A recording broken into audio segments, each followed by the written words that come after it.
Un tournant dans le cycle infernal de violence qui meurtrit les populations de l'Est de la République démocratique du Congo. La tripartite de Luanda sur la situation sécuritaire à l'Est de la RDC s'est terminée ce mercredi soir par l'établissement d'une feuille de route sur le processus de pacification de la région Est de la RDC. Tout commence par une rencontre à trois entre les présidents Joao Lourenço, Félix Antoine Tshisekedi Tshilombo et Paul Kagame.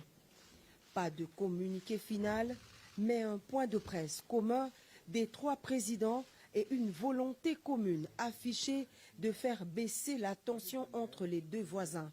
L'objectif central étant de restaurer la confiance perdue entre Kinshasa et Kigali par l'instauration d'un dialogue et d'une concertation permanente établie sous l'égide de la CIRGL et du processus de Nairobi dans le cadre de la communauté d'Afrique de l'Est. Concrètement, cela se fera graduellement via l'application de la feuille de route qui permettra au final, si chacun respecte vraiment ses engagements, de réchauffer les relations politiques, diplomatiques et économiques entre le Rwanda et la République démocratique du Congo. Ce que je peux dire à propos du contenu de la réunion de ce jour est que de part et d'autre, il y a eu en tout cas l'intention manifeste d'avancer et de mettre fin à cette crise. Comme l'a dit le président Lourenço, il s'agit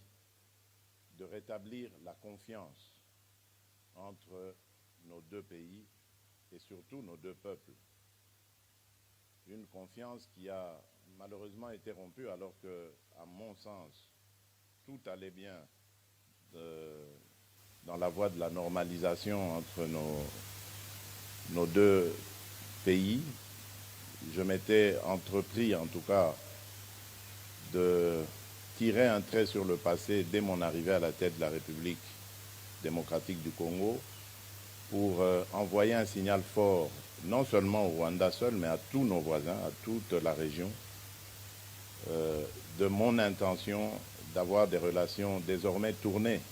vers des échanges profitables à nos pays, à nos populations, et de regarder plutôt vers le développement de cette région qui, à mon sens, est l'une des plus riches d'Afrique, plutôt que de verser dans des tensions inutiles comme on a pu l'observer dans le passé.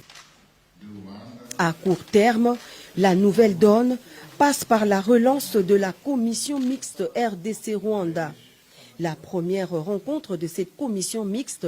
cadre de dialogue permanent entre les deux pays, est prévue incessamment dans la capitale angolaise. Mais dans l'immédiat, la feuille de route prévoit la cessation des hostilités et le retrait sans condition du M23 de ses positions en République démocratique du Congo. Ce qui est en mon pouvoir pour faire avancer la situation, sortir mes compatriotes de cet enfer qui dure déjà depuis une vingtaine d'années, lequel enfer a été encore aggravé par cette situation regrettable du M23, un groupe armé qui pourtant était déjà en discussion avec nous à Nairobi, mais dont le comportement est totalement inexplicable, car je ne peux pas comprendre que des gens qui ont une revendication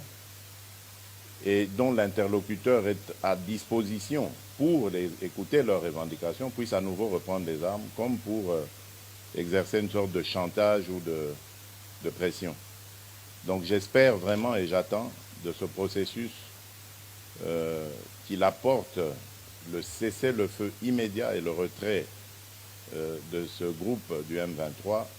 en attendant évidemment que l'on mette en marche la feuille de route qui amènera un processus de paix, de stabilité et de confiance. Le retour des réfugiés dans leur pays d'origine est également inscrit parmi les objectifs de la feuille de route de Luanda. Elle stipule enfin que toute exploitation des ressources naturelles dans la région doit se faire dans le strict respect de la souveraineté des États. ce qui met en exergue la ferme volonté de lutter contre le trafic illicite des ressources minières de la République démocratique du Congo au profit des pays voisins. Le chef de l'État, Félix Antoine Tshisekedi Tshilombo, garde ainsi le cap de la fermeté pour la défense de la souveraineté nationale et en même temps une ouverture au dialogue diplomatique sincère pour imposer la paix à l'est de la RDC. Le président de la République et sa délégation sont rentrés au pays ce mercredi soir.